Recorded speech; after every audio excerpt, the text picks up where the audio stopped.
Hi everyone, today I'm going to be doing another one of these small pictures. In the last video I did this one and I've also, as you can see, I've done it exactly the same across the whole page because I've had a bit of time between filming, and I've also started the border part. I shall zoom in a little so you can see. If I tip it, I've got a lamp quite close, if I tip it towards the lamp you might be able to tell, or there you can see just about, that it's actually a gold and a silver pen, and I've just used them sort of alternately to start this sort of border part. I had considered making the gold effect with pencil, but I just figured it would take so long that I wasn't going to do it. So I just thought a pen would be a bit quicker. Oh, sorry, just trying to focus you in. Right, we're going to do the butterfly, I decided today.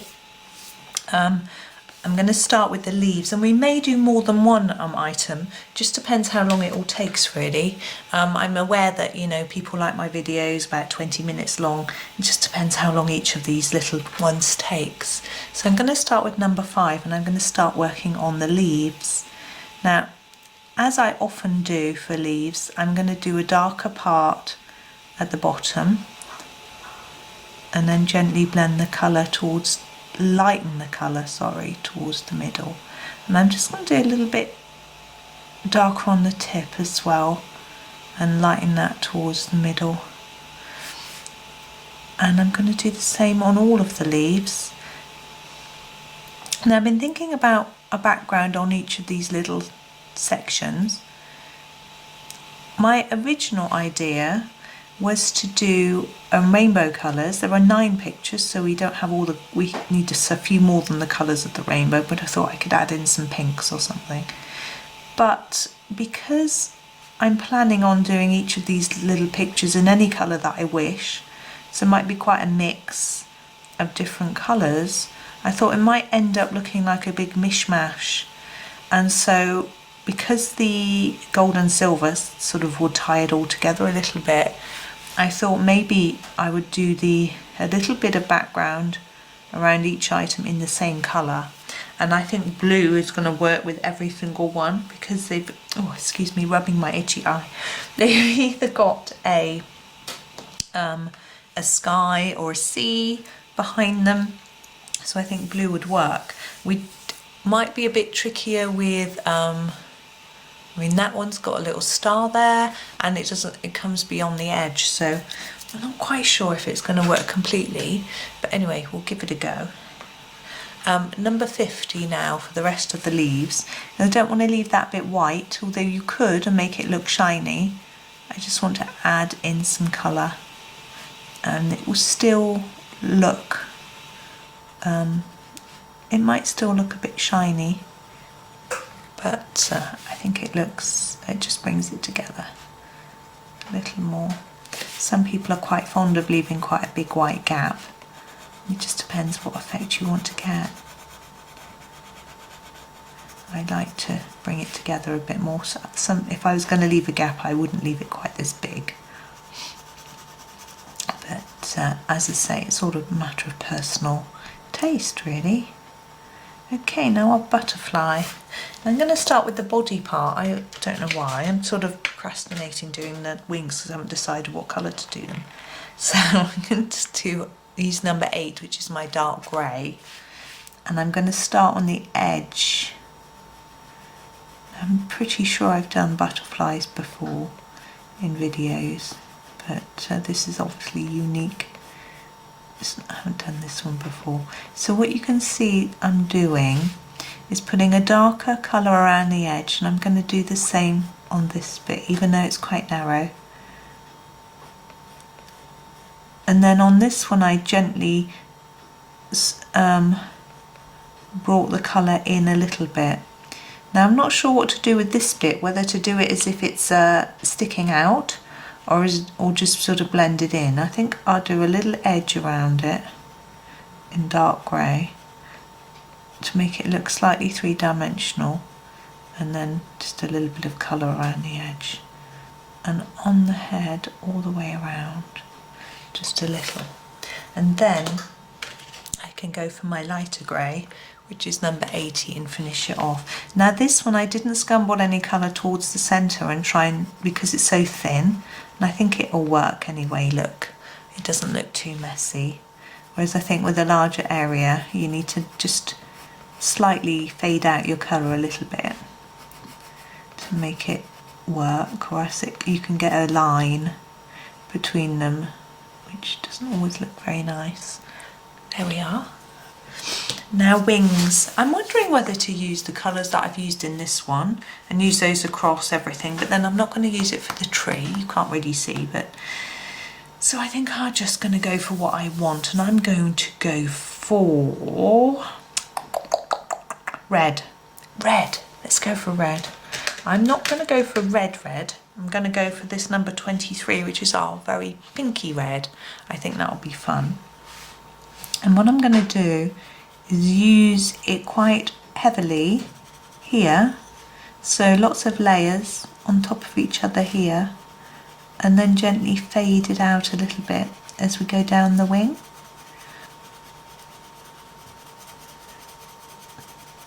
I think that makes it a little more interesting, and you would probably expect that it would be darker here where there might be more shadow from the body of the butterfly.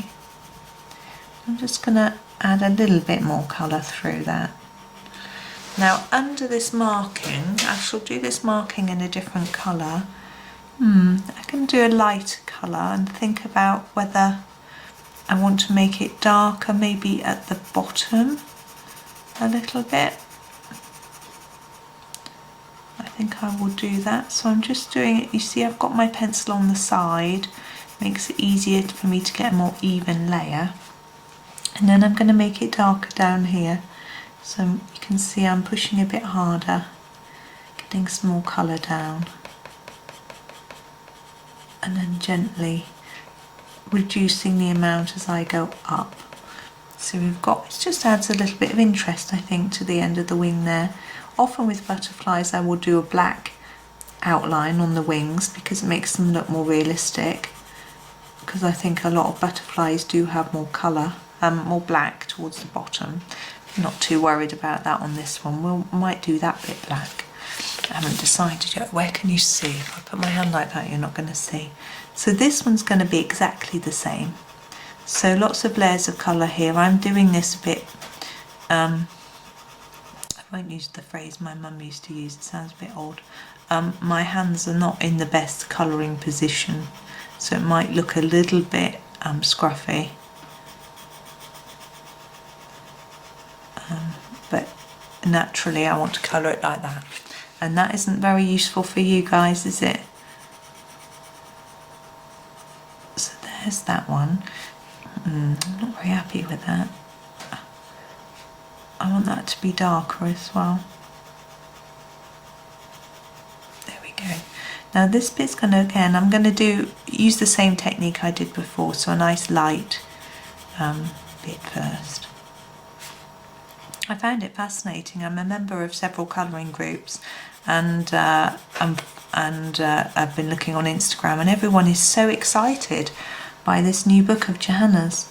It's although I haven't been a member of Instagram for that long, I have been on colouring groups, and I just have never noticed such excitement.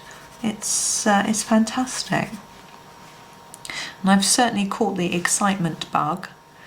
Excuse the pun, as we're colouring a bug. Now this line I think is part of this embellishment, and I'm going to colour it the same colour as that. So I'm going to sort of ignore it and leave it blank for a minute. So I'm going to use a similar technique here. As you see, I've gone harder here. I'm sorry, I've got to wipe my nose. Oh. I don't know where that came from. I haven't got a cold. I think I'm going to do this one the same. I think it's chillier in this kitchen. I don't know if that... I've just come down from upstairs where it was warmer. Seems chilly today. So you see we've got a darker area here and here. And with this one, I want to make the darker area under this wing, because I think there would be some shadow here. You could go in with a grey, or a black to really emphasize that shadow, but I probably won't. I'll have a look and see how happy I am with it. Probably because it may not look so pretty, and it might look a bit, sometimes it can look a bit dirty. The darker colours, you have to be a bit careful how you're using them. I think that's fine. I think that doesn't need that extra, but obviously it's up to you. If you feel you want to have a really dramatic three-dimensional effect, then popping in some dark grey or black would really create a shadow.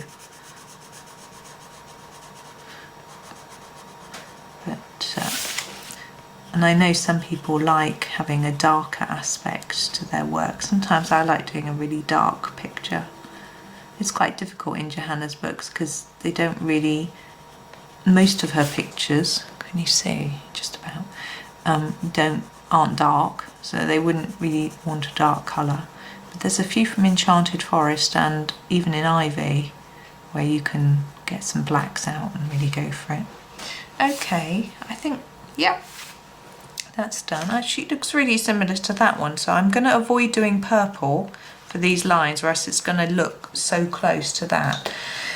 So I'm thinking I could go blue, but we've got blue here. I don't want to do orange, it's really going to clash, or yellow. I don't think that's going to really look good, so I think we might have to go with blue. I'm just looking at my selection of colours with the old Ergosofts. Could do brown or grey, but I think it's a little bit boring.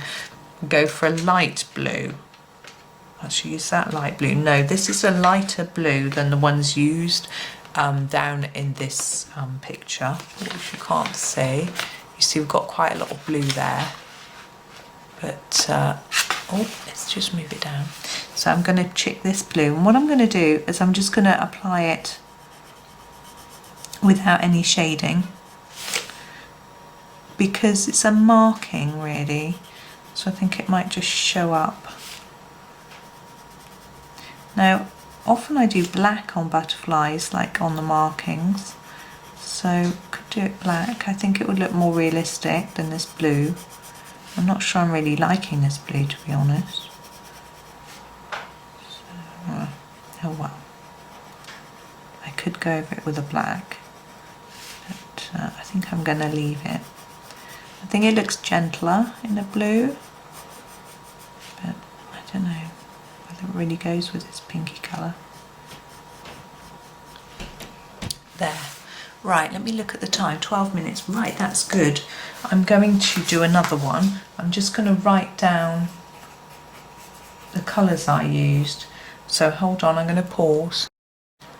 Right, yes, I had to write those down because I'm going to pop them away, but also when I come to doing this one again, because it's a repeating pattern, I'm going to need to know what I did so that I can, oh, I'm just going to move my book a little bit so we can see the next one. I wanted to make sure that I knew what bits were what colour so I could easily redo it.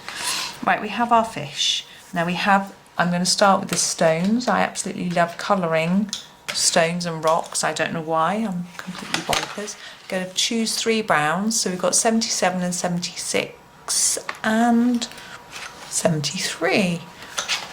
It doesn't really matter which you do where. I'm just randomly grabbing one, which is 77, and starting this bottom one. Now I do have a detailed video on doing rocks and stones, but I'm going to do quite a simple version. So basically it's darker at the bottom with more layers of colour, and then it's just lighter, less towards the top. That's it, it's just very simple. And now I'm going to grab 73 and do this one. It can sometimes be easier to do all of one colour first and then the other colour after. And number 76, which I shall pop in here.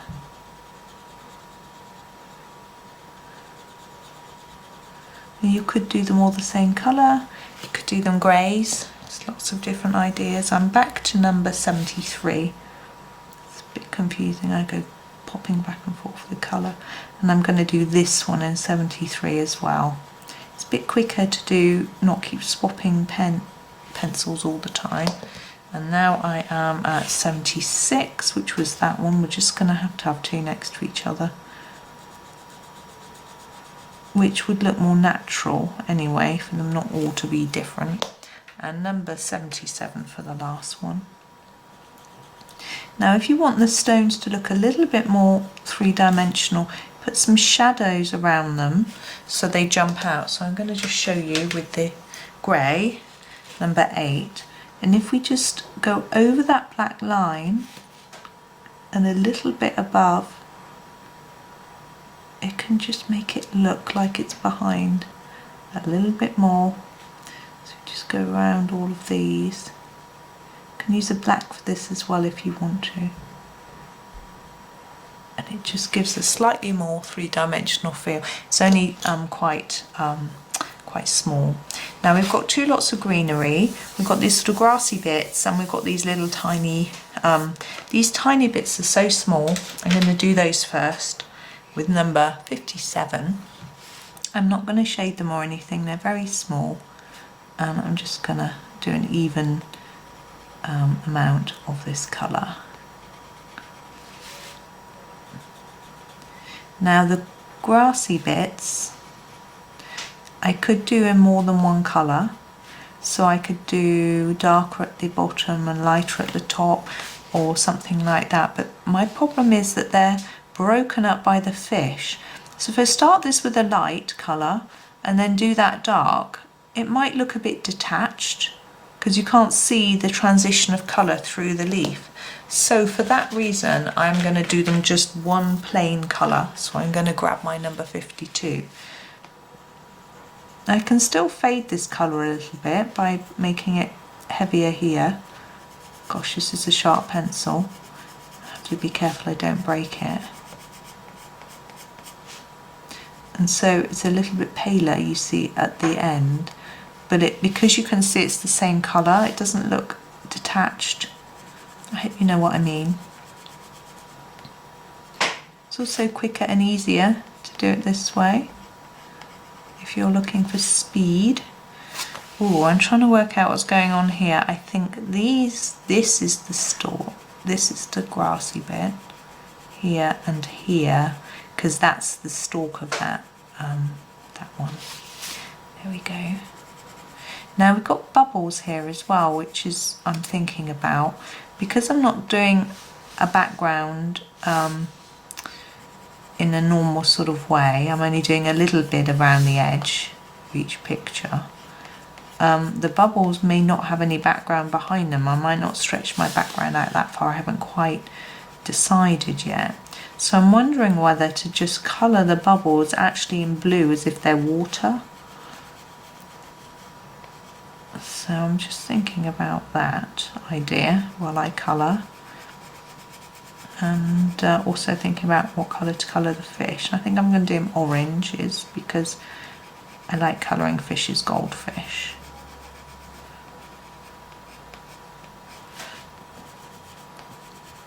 There we go. Yeah, I think that's fine. I'm happy with that. Now, so our goldfish, I'm going to do his body in a slightly lighter orange than his fins and things. So I'm going to start with number 42. I'm just going to do a pencil on the side. Now, is that a fin? Or is that just a fin? Now I'm going to do that whole bit as the fin. So pencil on the side and an even colour across to start with. Now obviously we want to make him look like he's not completely flat if we can. So to do that we need to put some darker colour in certain areas. And I'll show you, but we'll just get a bit of colour down. So underneath there's going to be shade, so it's going to have a darker colour. So I'm pushing harder along this edge and then gently, excuse me, I'm pushing less hard as we go towards the middle, like that. And we do the same here on the head so it all ties in. And here, can you see? You can. Just checking my camera. There we go. My children have been going on at me about doing lives, and I think it might be a bit scary. But also my camera, I can't do lives because I film on a camera, not a phone. Okay, so we've got a bit of a general fading of colour sort of thing, but I'm going to use the next orange up to emphasise that.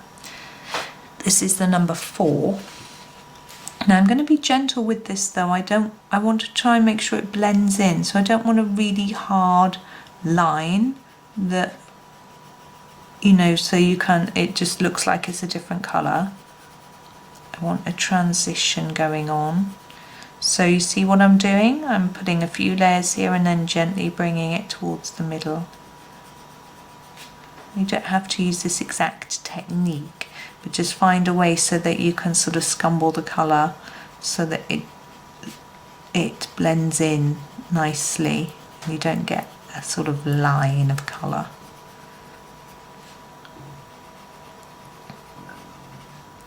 So no, I have no plans at the minute to do lives. Now under the fin there might be some shadow, so I'm just going to put a little line here. And I'm actually making it thinner there than here. Like that. Okay. Excuse me. Now for the fins I am going to use this colour, but I'm going to also add in a darker one. So I'm going to do a similar technique by doing a light layer of this colour. And it already still looks darker than the bit above because we haven't got a lighter colour underneath it. But I will emphasise it with our last orange. It's quite a nice range of oranges in this Staedtler Ergosoft set.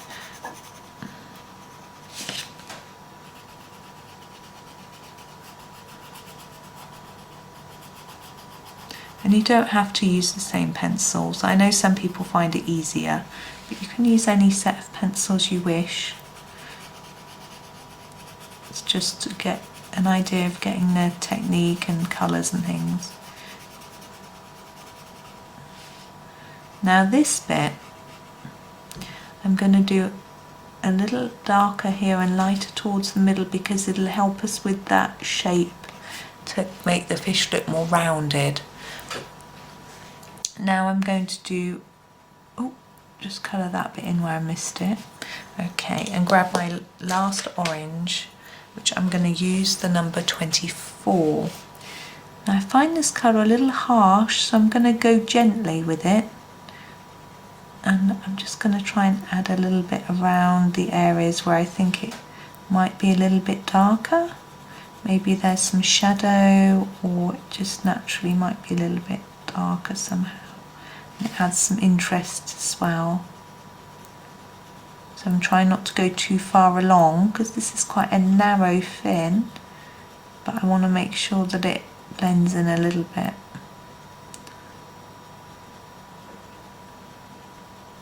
Now this one is a bit interesting. I'm going to do a darker bit here along where it's near to that line. And then I'm thinking maybe under here, as if this bit might be sitting on top. And then here. There. I think that's okay. Oh yeah. Now the eye, for an eye, to make it look a little bit glassy, I tend to take a darkish grey, this is number 8, and gently put a little bit, just a tiny bit on each side, but leave some white, and then it looks a bit more shiny. I hope you can see that. And lastly, the bubbles. As I said, I was thinking of doing them blue. That's exactly what I'm going to do. I'm going to grab this number 35 and just do them blue. There we go. So we have done our butterfly and our fish. So I hope you enjoyed that. Thank you for watching, and do subscribe if you want notifications of when my videos come out. Thank you very much, and happy colouring.